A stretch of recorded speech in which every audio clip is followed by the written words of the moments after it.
You can easily find yourself a chronological Bible or a timeline, but maybe there are some events, some details that you can memorize, and some points of authorship and context that you can take away with you so that you have a better understanding of the New Testament chronology and timeline without having to consult something every time.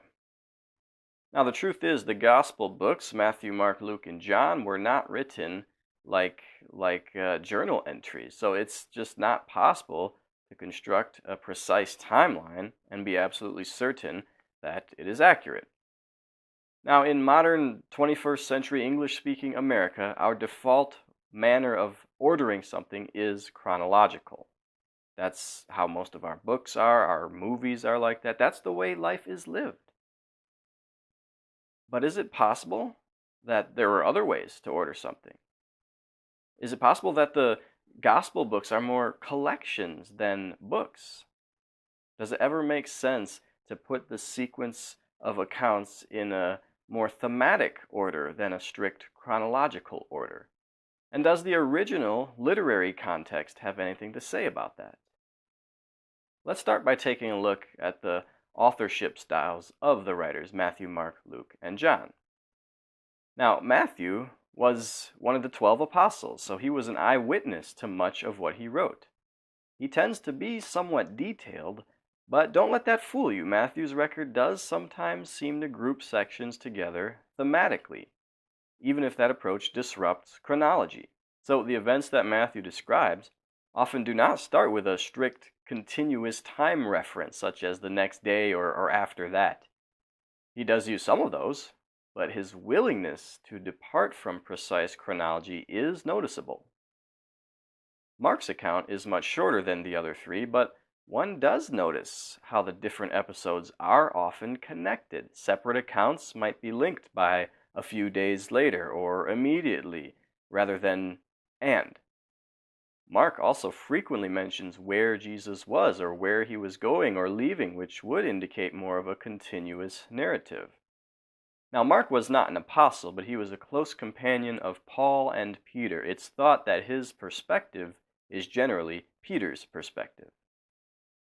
Luke calls his own writing an orderly account, but that does not necessarily mean chronological. It just means that it is carefully arranged. He seems to have some distinct emphases, such as mentioning marginalized groups and God's love for them. Whether something makes it into an account or not can certainly depend on the larger focus. And John's Gospel was probably the latest of the four, and it's the most different. Simultaneously simple and profound, it can be very easy to read, yet perplexing to comprehend. As for chronology, it may very well be the most ordered of the four Gospels, but much of its content is unique, not occurring in the other records. As a basic starting point, if you have to choose, you should assume that Mark and John are chronological. Well, there are some other things to look at that will hopefully make the chronology a little bit more easy to comprehend without having to look at a detailed timeline all the time. And that starts with festivals. As you probably know, the Jews observe several festivals annually, and these all have fixed dates, just like Christmas is always December 25th.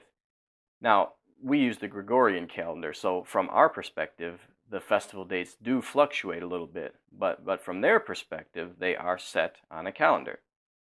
Now, in John chapter 2, it says that the wedding at Cana, the changing the water into wine, was the first of Jesus' miraculous signs.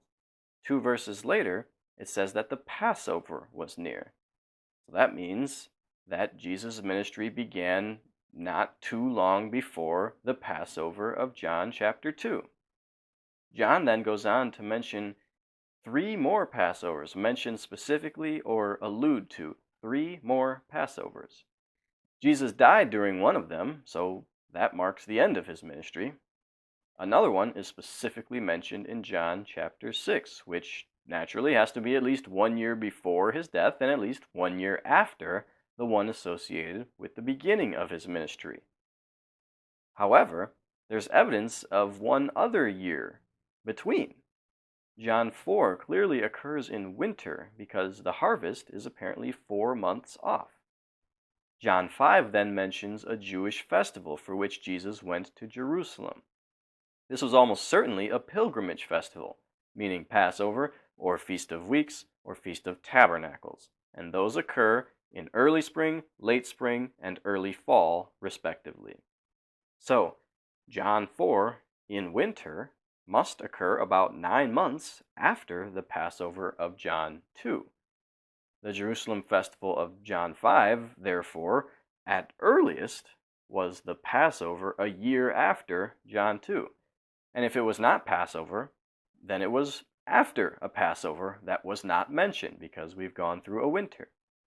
Either way, the Passover of John 6 has to be 2 years after the Passover of John 2. The bottom line is Jesus' ministry is bookended by Passovers that are 3 years apart, perhaps AD 27 and 30. And this would then make Jesus' active ministry slightly more than 3 years. The next segment will look at how the festivals, subtle timestamps, and common accounts help us understand the timeline of Jesus' ministry. I'm Pastor Clinton. May the God of wisdom increase your understanding of His Word.